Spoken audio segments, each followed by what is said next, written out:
শুরু করার আগে একটা সংখ্যা বলি, 10,054 কোটি টাকা।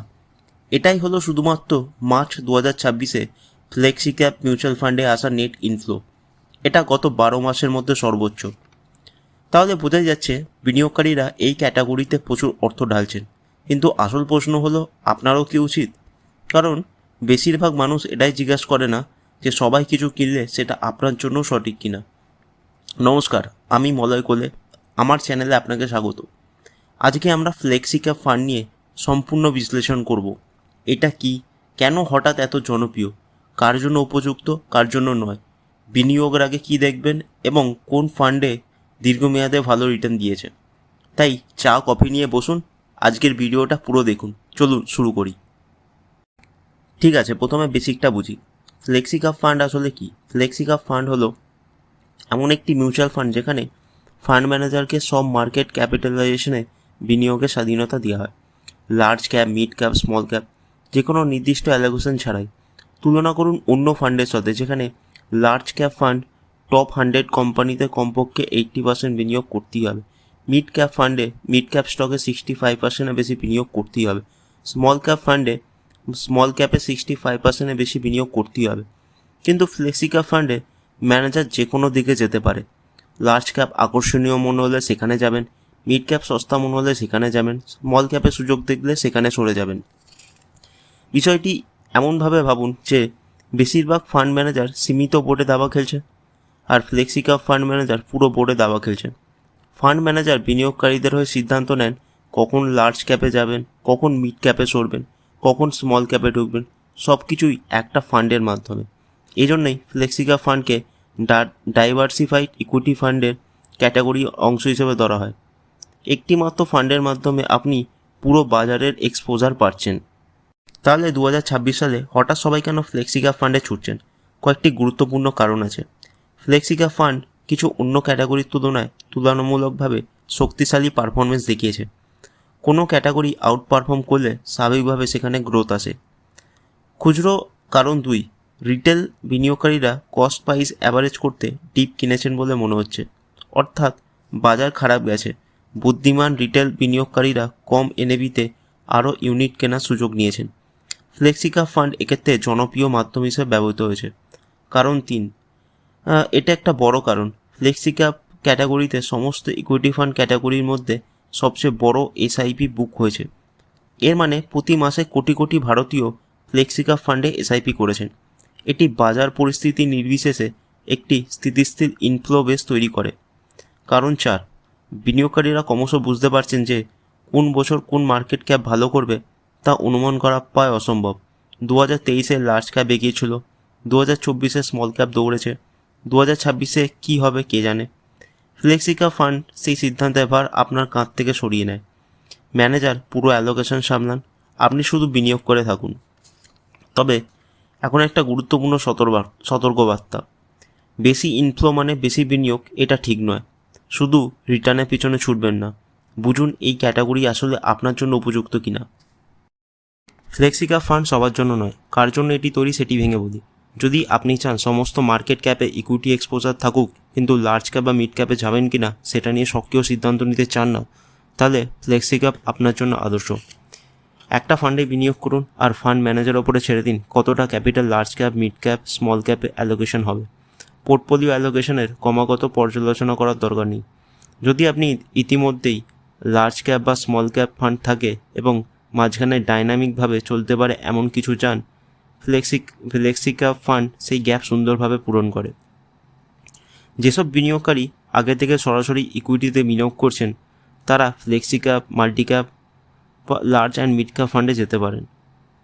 আবার আলাদা লার্জ, মিড, স্মল ক্যাপ ফান্ডে বিনিয়োগ করলে মাঝে মাঝে রিব্যালেন্স করতে হয়। এতে ডিসিপ্লিন, টাইম, মার্কেট নলেজ লাগে। ফ্লেক্সি ক্যাপ ফান্ডে ফান্ড ম্যানেজার আপনার হয়ে রিব্যালেন্স করে, তাই যারা চাকরি বা অন্য কাজে ব্যস্ত থাকেন তাদের জন্য ভালো। এখন কাদের জন্য উপযুক্ত নয়? যদি আপনি প্রথমবার এফডি, বন্ড বা মিউচুয়াল ফান্ড থেকে আসছেন, ফ্লেক্সি ক্যাপ সবচেয়ে ভালো শুরু নাও হতে পারে। এফডি বা বন্ড থেকে আসা বিনিয়োগকারীদের প্রথম মাল্টি অ্যাসেট অ্যালোকেশন ফান্ড বা ব্যালেন্স অ্যাডভান্টেজ ফান্ড দিয়ে শুরু করা ভালো। এছাড়া আপনি বিভিন্ন মার্কেট ক্যাপের নির্দিষ্ট বরাদ্দ চান, ধরুন 40% লার্জ ক্যাপ, 30% মিড আর 30% স্মল ক্যাপ, তাহলে ফ্লেক্সি ক্যাপ ফান্ড আপনাকে সেই নিয়ন্ত্রণ দেবে না। ফ্লেক্সি ক্যাপে ফান্ড ম্যানেজার ক্যাপিটাল অ্যালোকেশনের ব্যাপারে যাবতীয় সিদ্ধান্ত নেন। যদি এই বিষয়টি আপনার ভালো না লাগে তাহলে অন্য বিকল্প ফান্ডের দিকে যেতে পারেন। ঠিক আছে, এখন ফ্লেক্সি ক্যাপ ফান্ডের সবচেয়ে বড় ঝুঁকির কথাটি বলি। সৎভাবে বলতে গেলে বেশিরভাগ ফিনান্স ভিডিও এই অংশটা এড়িয়ে যায়, আপনি এড়াবেন না। ফ্লেক্সি ক্যাপ ক্যাটাগরির প্রধান সমস্যা হলো ফান্ড ম্যানেজারের বিচারের ওপর অতিরিক্ত নির্ভরতা। এটি কেন গুরুত্বপূর্ণ বুঝিয়ে বলি। লার্জ ক্যাপ ফান্ডে ফান্ড ম্যানেজারের বিচারের ক্ষেত্র সীমিত, তাকে লার্জ ক্যাপে ইনভেস্ট করতে হবে, তার দক্ষতা প্রকাশ পায় সেই ক্যাটাগরির মধ্যে স্টক বাছে। কিন্তু ফ্লেক্সি ক্যাপ ফান্ডে ম্যানেজারের হাতে অনেক ক্ষমতা, তিনি 60% স্মল ক্যাপে রাখতে পারেন যদি সেই বাজিতে বিশ্বাস করেন। সঠিক হলে দারুণ রিটার্ন, ভুল হলে আপনার কষ্ট বাড়বে। আর বাজারের সময় নির্ধারণের ব্যাপারটা হলো সেরা ম্যানেজাররাও কখনো কখনো ভুল করেন। তাদের মূল প্রশ্ন হলো এই ফান্ড ম্যানেজারের কি বিভিন্ন মার্কেট সাইকেল জুড়ে স্মার্ট অ্যালোকেশনের সিদ্ধান্ত নেওয়ার ট্র্যাক রেকর্ড আছে? যদি অ্যালোকেশন হয় খুব ঘন ঘন এবং কোনো স্পষ্ট প্যাটার্ন ছাড়াই পরিবর্তন হয়, সেটি সতর্কতার চিহ্ন। তাহলে আপনি ফ্লেক্সি ক্যাপে ইনভেস্ট করার আগে কী কী বিষয়ে সতর্ক থাকবেন? সেগুলি হলো একাধিক মার্কেট সাইকেল জুড়ে রিটার্নের ধারাবাহিকতা, বেরিজ মার্কেটের সময় সুরক্ষা কতটা, বাজার পড়লে ফান্ড কতটা পড়েছিল, রিস্ক অ্যাডজাস্টমেন্ট পারফরমেন্স কেমন, শুধু নিখুঁত রিটার্ন দেখে প্রভাবিত হবেন না, পোর্টফোলিও অ্যালোকেশন ও সেক্টর এক্সপোজার কেমন, এগুলি এক বছরের রিটার্নের চেয়েও অনেক বেশি গুরুত্বপূর্ণ। ঠিক আছে, এখন একটি যাচাই তালিকা তৈরি করি যে কোনো ফ্লেক্সি ক্যাপ ফান্ডে 1 পয়সাও ইনভেস্ট করার আগে কী কী বিষয়গুলির উপর নজর রাখা উচিত। চেক 1, বাজার চক্র জুড়ে রিটার্নের ধারাবাহিকতা। শুধু 1 বছরের রিটার্ন দেখবেন না, 3 বছর, 5 বছর এবং 10 বছরের রিটার্ন দেখুন। ফান্ড কি ধারাবাহিকভাবে তার বেঞ্চমার্ক হারায়? বিভিন্ন বাজার পরিবেশে বুল, বিয়ার, সাইডওয়েজে কি পারফর্ম করে? চেক 2, পতনের সময় সুরক্ষা। বাজার ধসের সময় এই ফান্ড বেঞ্চমার্ক এবং সমগোত্রীয়দের তুলনায় কতটা পড়েছিল? যে ফান্ড পতন সীমিত রাখে সে পায় শুধু বুল মার্কেটে বেশি রিটার্ন দেওয়া ফান্ডের চেয়ে বেশি মূল্যবান। Check 3, portfolio concentration. ফান্ড কতটা কনসেন্ট্রেট? টপ 10টি স্টকে যদি পোর্টফোলিও 60 to 70% হয়, সেটা হাই কনসেন্ট্রেশন রিস্ক। আপনি কি নিচ্ছেন সেটি বুঝুন। চেক 4, সেক্টর ও স্টক এক্সপোজার। সেক্টর বরাদ্দ পর্যালোচনা করুন। ফান্ড কি ব্যাংকিং বা আইটির মতো এক সেক্টরে অতিরিক্ত এক্সপোজ? এবং গুরুত্বপূর্ণভাবে আপনার এক্সিস্টিং ফান্ডগুলির সাথে পোর্টফোলিও ওভারল্যাপ পরীক্ষা করুন। কারণ যদি আপনার কাছে ইতিমধ্যেই একটি লার্জ ক্যাপ এবং মিড ক্যাপ ফান্ড থাকে এবং তারপরে একটি ফ্লেক্সি ক্যাপ যোগ করেন, আপনি অজান্তেই একই স্টক 3 বার রাখছেন। চেক 5, ফান্ড ম্যানেজারের ট্র্যাক রেকর্ড এবং অ্যালোকেশন স্ট্র্যাটেজি।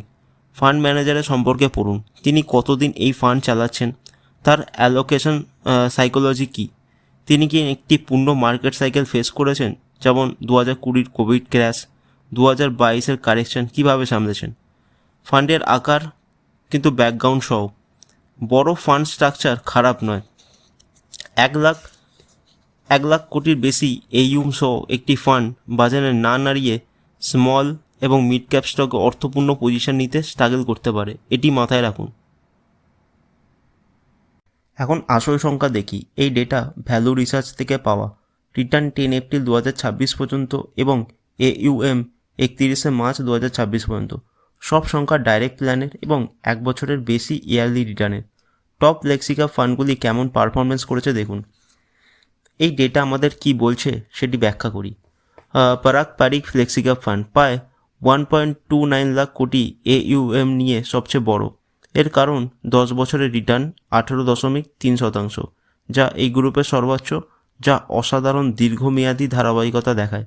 1 বছরের রিটার্ন 8.2%, তুলনামূলকভাবে কম, কিন্তু এর আংশিকভাবে এই ফান্ডের গ্লোবাল ডাইভার্সিফিকেশনের কম্পোনেন্ট এবং আন্তর্জাতিক বাজারে আনসার্টেনিটি দায়ী।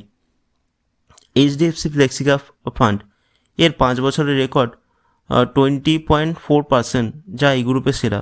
10 বছরের রিটার্ন 17.9%, যা খুবই স্ট্রং। এটি স্পষ্টতই একটি ধারাবাহিক দীর্ঘমেয়াদী পারফর্মার। কোটাক ফ্লেক্সি ক্যাপ 1 বছরের রিটার্ন 14.5%, কিন্তু 5 বছরে রিটার্ন 13.8%, যা টপ দুই ফ্লেক্সিক্যাপ ফান্ডের থেকে পিছিয়ে। এবিএসএল ফ্লেক্সিক্যাপ ফান্ড, যার 1 বছরের রিটার্ন 15.4%, কিন্তু 10 বছরের রিটার্ন 15.6%, যা পারাক বা এইচডিএফসির চেয়ে কম। এসবিআই ফ্লেক্সিক্যাপ সবচেয়ে বড় এসআইপি থাকা সত্ত্বেও এই পিয়ার গ্রুপের রিটার্ন সবচেয়ে দুর্বল। তাই এই ডেটা থেকে মূল শিক্ষা হলো 1 বছরের রিটার্নের পিছনে ছুটবেন না। এইচডিএফসি এবং পারাক 10 বছর ধরে ধারাবাহিকভাবে সম্পদ বৃদ্ধি করার ক্ষমতা দেখিয়েছে। ইকুইটি ফান্ডে এটাই চান, দীর্ঘ পথে একজন বিশ্বস্ত সঙ্গী। ফ্লেক্সিক্যাপ ফান্ডে বিনিয়োগকারীরা যেসব গুরুতর ভুল করেন তা তুলে ধরছি, নিশ্চিত করুন আপনিই ফাঁদে পড়বেন না। ভুল নম্বর 1, সাম্প্রতিক পারফরমেন্সের পিছনে ছোটা। এটাই 1 নম্বর ভুল। গত বছর 25% দেওয়া ফান্ড হয়তো সাময়িক স্মল ক্যাপে পক্ষপাত বা ঝুঁকিপূর্ণ বাজির কারণে তা করেছে। এর মানে এই নয় যে তা পুনরাবৃত্তি হবে। সবসময় পরীক্ষা করুন এই পারফরমেন্স মৌলিক গুণমানের কারণে নাকি ঝুঁকি নেওয়ার কারণে। ভুল 2, স্মল ক্যাপ পক্ষপাত উপেক্ষা করা। কিছু ফ্লেক্সিক্যাপ ফান্ড ম্যানেজার রিটার্ন বাড়াতে অতিরিক্ত স্মল ক্যাপে বাজি নেন। বুল মার্কেটে এটা দুর্দান্ত লাগতে পারে, কিন্তু মার্কেট কারেকশানে এটা ভয়াবহ আকার ধারণ করে। আপনার ফান্ড কতটা স্মল ও মিড ক্যাপে এক্সপোজার নিচ্ছে সেটা বুঝুন। ভুল 3, পোর্টফোলিও ওভারল্যাপ। এটা আগেও বলেছি, কিন্তু পয়েন্টটা বারবার বলার মতো। আপনার বিনিয়োগ করা প্রতিটি ফান্ড ম্যাপ করুন। খুব বেশি ওভারল্যাপ ডাইভার্সিফিকেশনের উদ্দেশ্য নষ্ট করে দেয়। ভুল নাম্বার 4, রিস্ক অ্যাডজাস্টেড পারফরমেন্স উপেক্ষা করা। একটি ফান্ড 18% রিটার্ন দেয়, কিন্তু মার্কেট ডাউন হলে 40% নামে। বনাম একটি ফান্ড 16% রিটার্ন দেয়, কিন্তু মাত্র 20% নামে। কোনটি ভালো? নিখুঁত ভিত্তিতে বলা যায় 18% দুর্দান্ত, কিন্তু দ্বিতীয় ফান্ড আসলে বেশিরভাগ বিনিয়োগকারীর ভালো কাজে লাগে, কারণ পতনের সময় ভালো সুরক্ষা দেয়। সবসময় শার্প রেশিও আর সেটিনো রেশিও দেখুন। ফান্ড ম্যানেজারের কমেন্ট্রি না পড়া। বেশিরভাগ এএমসি মাসিক ফান্ড ম্যানেজারের কমেন্ট্রি প্রকাশ করে। পড়ুন ম্যানেজার কী ভাবছেন, তাদের সেক্টরাল দৃষ্টিভঙ্গি, অ্যালোকেশন পরিবর্তনের ঝুঁকি। এটা ভবিষ্যতে ফান্ড কেমন আচরণ করবে সে সম্পর্কে অনেক কিছু বলে। তাহলে কি ফ্লেক্সিক্যাপ ফান্ডে বিনিয়োগ করবেন? এখানে আমার সারসংক্ষেপ, হ্যাঁ, যদি আপনি নিজে না সামলিয়ে সব মার্কেট ক্যাপে ডাইভার্সিফাইড ইকুইটি এক্সপোজার চান। হ্যাঁ, যদি আপনি দীর্ঘমেয়াদী বিনিয়োগকারী, মানে 5 বছরের বেশি, যিনি ভলাটিলিটির মধ্যে থাকতে পারেন। হ্যাঁ, যদি আপনি এক্সিস্টিং ইকুইটি পোর্টফোলিওতে যোগ করেছেন এবং একটি flexible actively manage core holding চান।